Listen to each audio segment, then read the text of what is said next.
How to give and receive positive criticism. Criticism hurts for most, but given right, it can inspire both the critic and the critiqued. Here are 5 tips to make your critique a positive experience. There is nothing pleasant about criticism.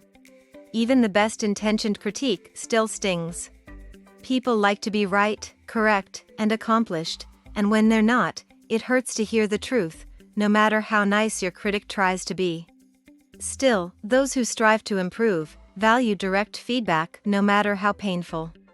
And as long as the critic is not being malicious, he or she can actually build a higher level of trust by providing constructive criticism carefully and empathetically.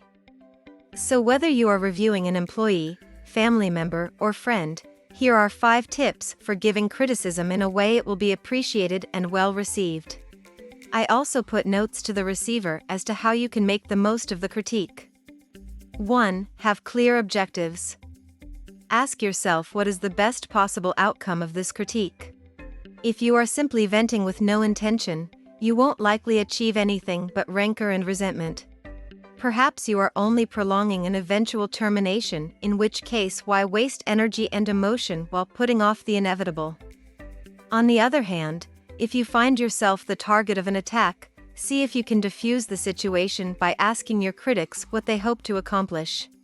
In the best case, you may get an understanding of the real issue. In the worst case, you'll know it's time to make a graceful exit willingly. 2. Create a neutral environment. Consider the time and place for your critique.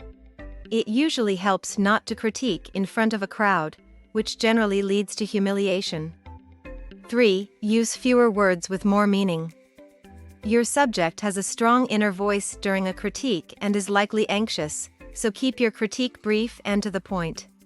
The more you say, the more likely you will distract from the key points and make them hard to remember. Plan your conversation in advance and in writing so the subject can walk away with clear direction on how to improve. When you're on the receiving end, let your critics speak their mind. If you debate on the spot, you'll appear closed and defensive. Better to agree to consider the feedback in the moment. Then you can revisit the conversation with careful thought and perhaps a little critique of your own if warranted. You'll be taken more seriously when your response is thoroughly contemplated and well articulated. 4. Align the criticism with the subject's goals. A self-serving critique falls upon deaf ears. Know your subjects well enough to explain how your suggestions will help them achieve their desired objectives. If they are invested in the outcome, they'll likely be more open to suggestion, regardless of how they feel about you or other people involved. For example, if their goal is to be an amazing boss, then dealing with other people's objections becomes integral to their success. 5. Encourage self-critique.